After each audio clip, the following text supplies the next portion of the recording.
नमस्कार दोस्तों, स्वागत है आपका मेरे YouTube चैनल पर। आज मैं आपके लिए लेकर आई हूँ कहानी सुहाग के शव का भाग दूसरा। ये कहानी दोस्तों एक पति पत्नी की है जिनके नाम है केशव और सुभद्रा। जहाँ केशव अत्यंत पढ़ा लिखा और एक कॉलेज में प्राध्यापक है, वहीं सुभद्रा गांव की नवयुवती है जो कम पढ़ी लिखी है। माता पिता की सहमति से दोनों का विवाह हुआ है और विवाह के पश्चात ही उन दोनों को आपस में प्रेम भी हो गया। इसके बाद हम ये देखते हैं कि केशव को बाहर जाने के लिए छात्रवृत्ति मिल जाती है और सुभद्रा उसका भला चाहते हुए, ताकि वह अपने जीवन में आगे बढ़े, उसके रास्ते में बाधा नहीं बनती बल्कि वह उसको वहाँ जाने को प्रेरित ही करती है। और केशव इस तरह से यूरोप आ जाता है। वहाँ आकर वह सुभद्रा को शुरू में तो पत्र लिखता है, लेकिन बाद में उसके पत्र आने कम हो जाते हैं तो सुभद्रा को उसकी चिंता होने लगती है और वह उसके पीछे पीछे यूरोप की ओर आ जाती है। लेकिन वह वहाँ अपने पति को उसके काम में तंग नहीं करना चाहती, इसलिए वह उसे नहीं बताती कि वह वहाँ आई है। लेकिन यहाँ आकर उसे पता चलता है कि उसके पति केशव का किसी और युवती के साथ प्रेम हो गया है और वह उससे शादी करने वाला है। यह सुनते ही सुभद्रा को बहुत दुख होता है। वह इसे अपने प्रेम और त्याग का अपमान समझती है और ये संकल्प करती है कि वह विवाह वाले दिन मंदिर में जाकर केशव को और फिर खुद को गोली मार लेगी। अब आगे क्या होता है सुनते हैं।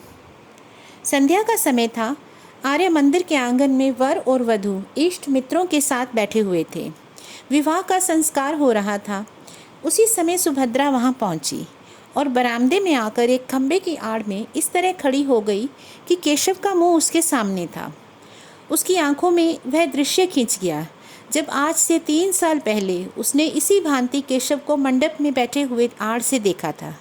तब उसका हृदय कितना उल्लसित था, अंतःस्थल में गुदगुदी सी हो रही थी। कितना अपार अनुराग था, कितनी असीम अभिलाषाएं थी, मानो जीवन प्रभात का उदय हो रहा हो। जीवन मधुर संगीत की भांति सुखद था, भविष्य उषा स्वप्न की भांति सुंदर। क्या ये वही केशव है? सुभद्रा को ऐसा भ्रम हुआ मानो ये केशव नहीं है। हाँ, यह वह केशव नहीं है, यह उसी रूप और उसी नाम का कोई दूसरा मनुष्य था। अब उसकी मुस्कुराहट में, उसके नेत्रों में, उसके शब्दों में उसके हृदय को आकर्षित करने वाली कोई वस्तु न थी। उसे देखकर वह उसी भांति निस्पंद निश्चल खड़ी थी, मानो कोई अपरिचित व्यक्ति हो। अब तक केशव का सा रूपवान, तेजस्वी, सौम्य, शीलवान पुरुष संसार में ना था, पर अब सुभद्रा को ऐसा जान पड़ा कि वहाँ बैठे हुए युवकों में और उसमें कोई अंतर नहीं है। वह ईर्ष्याग्नि जिसमें वह जली जा रही थी, वह हिंसा कल्पना जो उसे यहाँ तक लेकर आई थी, मानो एकदम शांत हो गई। विरक्ति हिंसा से भी अधिक हिंसात्मक होती है। सुभद्रा की हिंसा कल्पना में एक प्रकार का ममत्व था। उसका केशव, उसका प्राण वल्लभ, उसका जीवन सर्वस्व और किसी का नहीं हो सकता। पर अब वह ममत्व नहीं है, वह उसका नहीं, उसे अब परवाह नहीं उस पर किसका अधिकार होता है। विवाह संस्कार समाप्त हो गया। मित्रों ने बधाइयाँ दी, सहेलियों ने मंगल गान गाए। फिर लोग मेज़ों पर जा बैठे, दावत होने लगी। रात के 12 बज गए, पर सुभद्रा वहीं पाषाण मूर्ति की भांति खड़ी रही, मानो कोई विचित्र स्वप्न देख रही हो। हाँ, जैसे कोई बस्ती उजड़ गई हो, जैसे कोई संगीत बंद हो गया हो, जैसे कोई दीपक बुझ गया हो। जब लोग मंदिर से निकले तो वह भी निकली, और वह जब बाहर आई तो उसे कोई मार्ग न सूझता था। परिचित सड़कें उसे भूली हुई सी जान पड़ती थीं। सारा संसार ही बदल गया था। वह सारी रात सड़कों पर भटकती रही, घर का कहीं पता नहीं। सारी दुकानें बंद हो गईं, सड़कों पर सन्नाटा छा गया। फिर भी वह अपना घर ढूंढती हुई चली जा रही थी। हाय, क्या इसी भांति उसे जीवन पथ में भी भटकना पड़ेगा? सहसा एक पुलिसमैन ने पुकारा, मैडम, तुम कहाँ जा रही हो? सुभद्रा ने ठिठक कर कहा, कहीं नहीं। उसने फिर से पूछा, तुम्हारा स्थान कहाँ है? सुभद्रा सोचने लगी, मेरा स्थान? पुलिसमैन ने फिर से पूछा, हाँ, तुम्हारा स्थान कहाँ है? मैं तुम्हें बड़ी देर से इधर उधर भटकते हुए देख रहा हूँ। तुम किस स्ट्रीट में रहती हो? सुभद्रा को उस स्ट्रीट का नाम तक ना याद था। तुम्हें अपने स्ट्रीट का नाम भी याद नहीं? सुभद्रा ने कहा, भूल गई, याद नहीं आता। सहसा उसकी दृष्टि सामने के एक साइन बोर्ड की तरफ उठी। ओह, यही तो उसकी स्ट्रीट है। उसने सिर उठाकर इधर उधर देखा। सामने ही उसका डेरा था और इसी गली में, अपने ही घर के सामने, ना जाने कितनी देर से वह चक्कर काट रही थी। अभी प्रातःकाल ही था कि युवती सुभद्रा के कमरे में पहुंची। वह उसके कपड़े सी रही थी। उसका सारा तन मन कपड़ों में लगा हुआ था। कोई युवती इतनी एकाग्रचित होकर अपना श्रृंगार भी ना करती होगी। ना जाने उससे कौन सा पुरस्कार लेना चाहती थी। उसे युवती के आने की खबर ना हुई। युवती ने पूछा, तुम कल मंदिर में नहीं आई? सुभद्रा ने सिर उठाकर देखा तो ऐसा जान पड़ा मानो किसी कवि की कोमल कल्पना मूर्तिमयी हो गई है। उसकी उपछवि अनिंद्य थी। प्रेम की विभूति रोम रोम से प्रदर्शित हो रही थी। सुभद्रा दौड़कर उसके गले से लिपट गई, जैसे उसकी छोटी बहन आ गई हो, और बोली, हाँ, गई तो थी। इस पर वह बोली, मैंने तुम्हें नहीं देखा। इस पर सुभद्रा का जवाब था, हाँ, मैं थोड़ा अलग खड़ी थी। उसने फिर पूछा, केशव को देखा? सुभद्रा ने कहा, हाँ, देखा। इस पर वह बोली, धीरे से क्यों बोली? मैंने कुछ झूठ कहा था?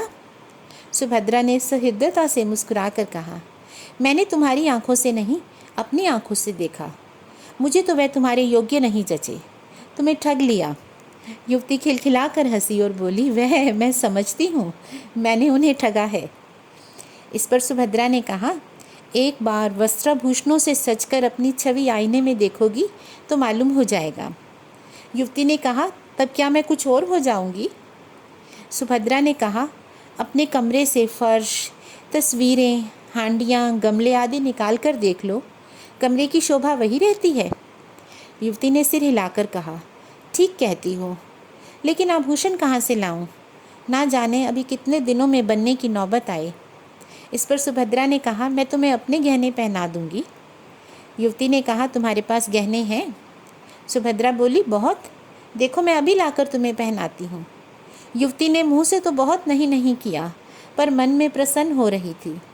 सुभद्रा ने अपने सारे गहने पहना दिए, अपने पास एक छल्ला भी न रखा।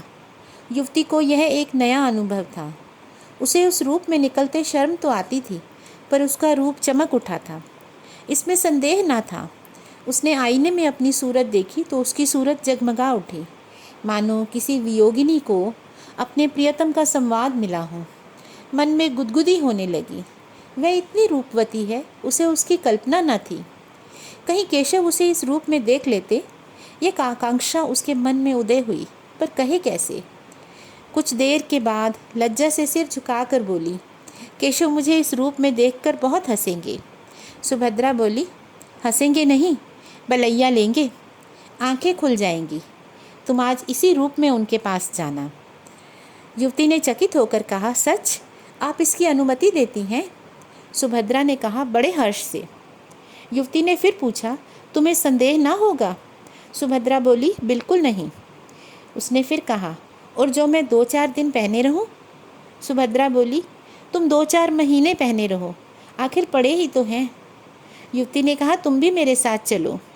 इस पर सुभद्रा ने कहा, नहीं, मुझे अवकाश नहीं है। उसने फिर कहा, अच्छा, तो मेरे घर का पता नोट कर लो। सुभद्रा ने कहा, हाँ, लिख दो, शायद कभी आऊँ। एक क्षण में युवती वहाँ से चली गई। सुभद्रा उसे खिड़की पर इस भांति प्रसन्न मुख से खड़ी देख रही थी मानो उसकी छोटी बहन हो। ईर्ष्या, द्वेष का लेश भी उसके मन में ना था। मुश्किल से 1 घंटा गुजरा होगा कि युवती लौट कर आई। सुभद्रा, क्षमा करना, मैं तुम्हारा बहुत समय खराब कर रही हूँ। केशव बाहर खड़े हैं, बुला लूँ? एक क्षण, केवल एक क्षण के लिए सुभद्रा कुछ घबरा गई। उसने जल्दी से उठकर मेज पर पड़ी हुई चीज़ें इधर उधर हटा दी, कपड़े करीने से रख दिए और जल्दी से अपने उलझे हुए बाल संवार लिए। फिर उदासीन भाव से मुस्कुरा कर बोली, उन्हें तुमने क्यों कष्ट दिया? जाओ, बुला लो। 1 मिनट में केशव ने कमरे में कदम रखा और चौंक कर पीछे हट गए, मानो पाँव जल गया हो। मुंह से एक चीख निकल आई। सुभद्रा गंभीर, शांत, निश्चल अपनी जगह पर खड़ी रही। फिर हाथ बढ़ाकर बोली, मानो किसी अपरिचित व्यक्ति से बोल रही थी, आइए मिस्टर केशव, मैं आपको ऐसी सुशील, ऐसी सुंदरी, ऐसी विदुषी रमणी पाने पर बधाई देती हूँ। केशव के मुंह पर हवाइयाँ उड़ रही थी। वह पथभ्रष्ट सा बना खड़ा था। लज्जा और ग्लानि से उसके चेहरे पर एक रंग आता था, एक रंग जाता था। यह बात एक दिन होने वाली थी अवश्य, पर इस तरह अचानक उसकी सुभद्रा से भेंट होगी, इसका उसे स्वप्न में भी गुमान न था। सुभद्रा से वह ये बात कैसे कहेगा, इसको उसने खूब सोच लिया था। उसके आक्षेपों का उत्तर भी सोच लिया था। पत्र के शब्द तक मन में अंकित कर लिए थे, पर ये सारी तैयारियां धरी की धरी रह गईं और सुभद्रा से साक्षात हो गया। सुभद्रा उसे देखकर जरा भी नहीं चौंकी। उसके मुख पर आश्चर्य, घबराहट या दुख का एक भी चिन्ह दिखाई न देता था। उसने उसी भांति उससे बात की मानो वह कोई अजनबी हो। यहाँ कब आई, कैसे आई, क्यों आई, कैसे गुजर करती है, यह और इस तरह के असंख्य प्रश्न पूछने के लिए केशव का चित्त चंचल हो उठा। उसने सोचा था सुभद्रा उसे धिक्कारेगी, विष खाने की धमकी देगी, निष्ठुर, निर्दय और न जाने क्या क्या कहेगी। वह इन सब आपदाओं के लिए तैयार था, पर इस आकस्मिक मिलन, इस गर्वयुक्त उपेक्षा के लिए वह तैयार न था। वह प्रेम व्रत धारणी सुभद्रा इतनी कठोर, इतनी हृदय शून्य हो गई है। अवश्य ही इसे सारी बातें पहले से मालूम हो चुकी हैं। और सबसे तीव्र आघात यह था कि इसने अपने सारे आभूषण इतनी उदारता से दे डाले और कौन जाने वापस भी न लेना चाहती हो। वह प्रास्त और अप्रतिम होकर एक कुर्सी पर बैठ गया। उत्तर में एक शब्द भी उसके मुंह से ना निकला। युवती ने कृतज्ञता का भाव प्रकट करते कहा, इनके पति इस समय जर्मनी में हैं। केशव ने आंखें फाड़ कर देखा, पर कुछ बोल न सका। युवती ने फिर कहा, बेचारी संगीत के पाठ पढ़ाकर और कुछ कपड़े सीकर अपना निर्वाह करती है। वह महाशय यहाँ आ जाते तो उन्हें उनके सौभाग्य पर बधाई देती। केशव इस पर भी कुछ न बोल सका, पर सुभद्रा ने मुस्कुरा कर कहा, वह मुझसे रूठे हुए हैं, बधाई पाकर और भी झल्लाते। युवती ने आश्चर्य से कहा, तुम उन्हीं के प्रेम में यहाँ आई, अपना घर बार छोड़ा, यहाँ मेहनत मजदूरी करके निर्वाह कर रही हो, फिर भी वह तुमसे रूठे हुए हैं, आश्चर्य। सुभद्रा उसी भांति प्रसन्न मुख से बोली, पुरुष प्रकृति ही आश्चर्य का विषय है, चाहे मिस्टर केशव इसे स्वीकार न करें। युवती ने फिर केशव की ओर प्रेरणापूर्ण दृष्टि से देखा, लेकिन केशव उसी भांति अप्रतिम बैठा रहा। उसके हृदय पर यह नया आघात था। युवती ने उसे चुप देखकर अपनी तरफ से सफाई दी। केशव स्त्री और पुरुष दोनों को ही समान अधिकार देना चाहते हैं। केशव डूब रहा था। तिनके का सहारा पाकर उसकी हिम्मत बंध गई।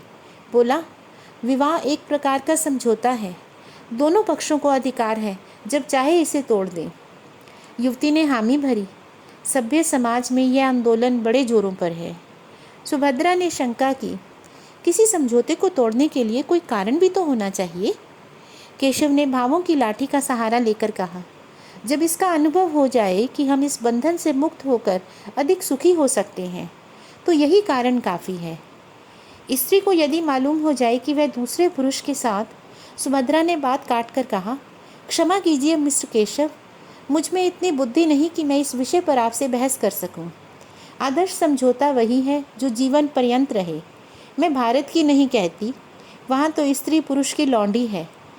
मैं इंग्लैंड की कहती हूँ। यहाँ भी कितनी ही औरतों से मेरी बातचीत हुई है, वे तलाकों की बढ़ती हुई संख्या को देखकर खुश नहीं होती। विवाह सबसे ऊंचा आदर्श है, इसकी पवित्रता और इसकी स्थिरता है। पुरुषों ने सदैव इस आदर्श को तोड़ा है, स्त्रियों ने निभाया है।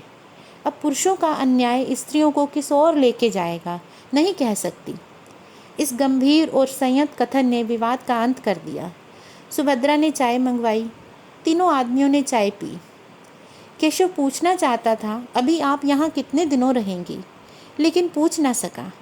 वह वहाँ 15 मिनट और रहा, लेकिन विचारों में डूबा हुआ। चलते समय उससे रहा ना गया, पूछ ही बैठा, अभी आप यहाँ कितने दिन और रहेंगी। सुभद्रा ने ज़मीन की ओर ताकते हुए कहा, कह नहीं सकती। केशव ने फिर से कहा, कोई ज़रूरत हो तो मुझे याद कीजिए। सुभद्रा बोली, इस आश्वासन के लिए आपको धन्यवाद। केशव सारे दिन बेचैन रहा। सुभद्रा उसकी आंखों में फिरती रही। सुभद्रा की बातें उसके कानों में गूंजती रहीं। अब उसे उसमें कोई संदेह न था कि उसी के प्रेम में सुभद्रा यहाँ आई थी। सारी परिस्थिति उसकी समझ में आ गई थी। उस भीषण त्याग का अनुभव करके उसके रोए खड़े हो गए। यहाँ सुभद्रा ने क्या क्या कष्ट झेले होंगे, कैसी कैसी यातनाएं सही होंगी, सब उसी के कारण। वह उस पर भार न बनना चाहती थी, इसीलिए तो उसने अपने आने की सूचना तक न दी। अगर उसे पहले मालूम होता कि सुभद्रा यहाँ आ गई है तो कदाचित उसे उस युवती की ओर इतना आकर्षण ही ना होता। चौकीदार के सामने चोर को घर में घुसने का साहस नहीं होता। सुभद्रा को देखकर उसकी कर्तव्य चेतना जागृत हो गई। उसके पैरों पर गिरकर उससे क्षमा मांगने के लिए उसका मन अधीर हो उठा। वह उसके मुंह से सारा वृतांत सुनेगा। यह मौन उपेक्षा उसके लिए असह्य थी। दिन तो केशव ने किसी तरह काटा, लेकिन ज्यों ही रात के 10 बजे वह सुभद्रा से मिलने चला। युवती ने पूछा, कहाँ जाते हो? केशव ने बूट का लेस बांधते हुए कहा, जरा एक प्रोफेसर से मिलना है, इस वक्त आने का वायदा कर चुका हूँ। वह बोली, जल्द आना। केशव ने कहा, बहुत जल्द आऊँगा। केशव घर से निकला तो उसके मन में कितनी ही विचार तरंगे उठने लगी। कहीं सुभद्रा मिलने से इनकार कर दे तो? नहीं, ऐसा नहीं हो सकता। वह इतनी अनुदार नहीं है। हाँ, यह हो सकता है कि वह अपने विषय में कुछ ना कहे। उसे शांत करने के लिए उसने एक कृपा की कल्पना कर डाली। ऐसा बीमार था कि बचने की आशा न थी। उर्मिला ने ऐसी तन्मय होकर उसकी सेवा शुश्रूषा की कि वह उससे प्रेम में फंस गया। कथा का सुभद्रा पर जो असर पड़ेगा उसके विषय में केशव को कोई संदेह न था। परिस्थिति का बोध होने पर वह उसे क्षमा कर देगी, लेकिन इसका फल क्या होगा? क्या वह दोनों के साथ एक सा प्रेम कर सकता है? सुभद्रा को देख लेने के बाद उर्मिला को शायद उसके साथ रहने में आपत्ति ना हो। आपत्ति हो भी कैसे सकती है? उससे यह बात छिपी नहीं है। हाँ, यह देखना है कि सुभद्रा भी उसे स्वीकार करती है कि नहीं। लेकिन जिस उपेक्षा का परिचय उसने दिया है, उसे देखते हुए उसके मन में संदेह ही जान पड़ता है। मगर वह उसे मनाएगा, उसकी विनती करेगा, उसके पैरों में पड़ेगा और अंत में उसको मनाकर ही छोड़ेगा।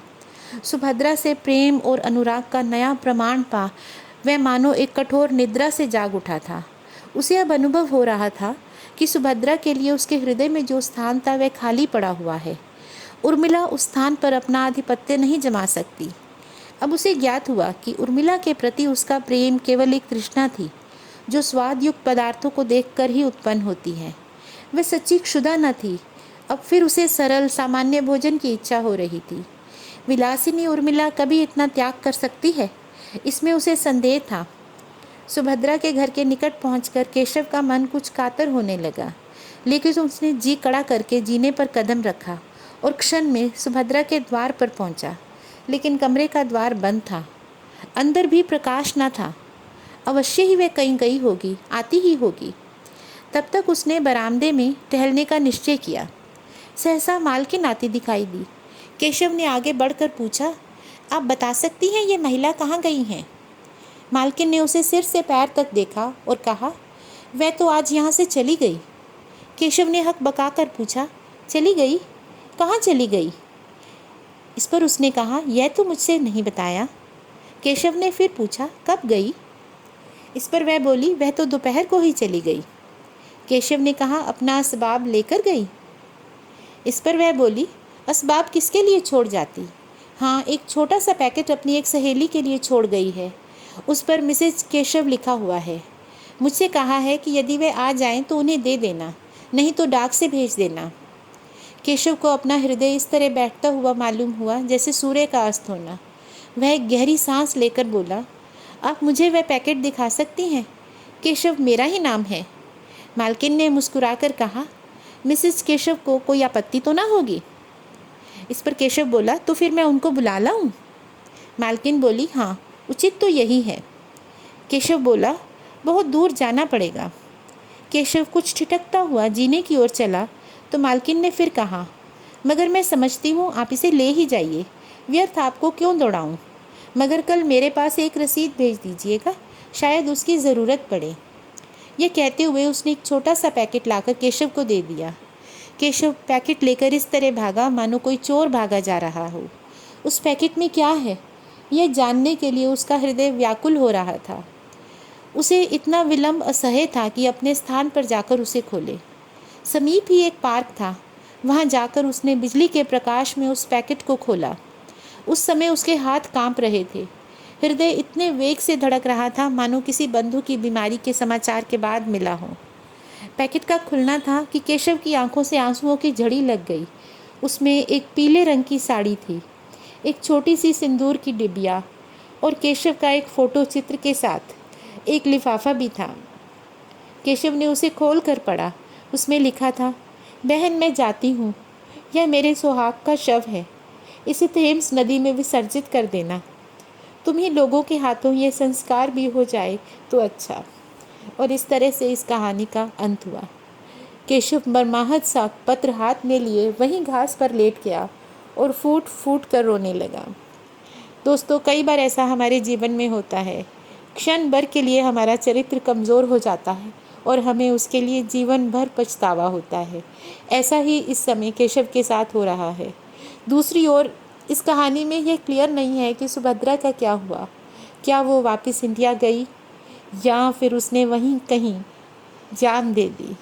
जहाँ तक हमें उसके चरित्र के बारे में पता चलता है, वह ज़रूर इंडिया भारत वापस चली गई होगी। दोस्तों, मुंशी प्रेमचंद जी की कहानियाँ मानव मन में छुपी हुई अनेक तरह की भावनाओं को बहुत ही सरल शब्दों में प्रकट करती हैं। इसी तरह की और कहानियाँ सुनने के लिए आप मेरे चैनल को प्लीज़ लाइक, शेयर और सब्सक्राइब करें। Thank you.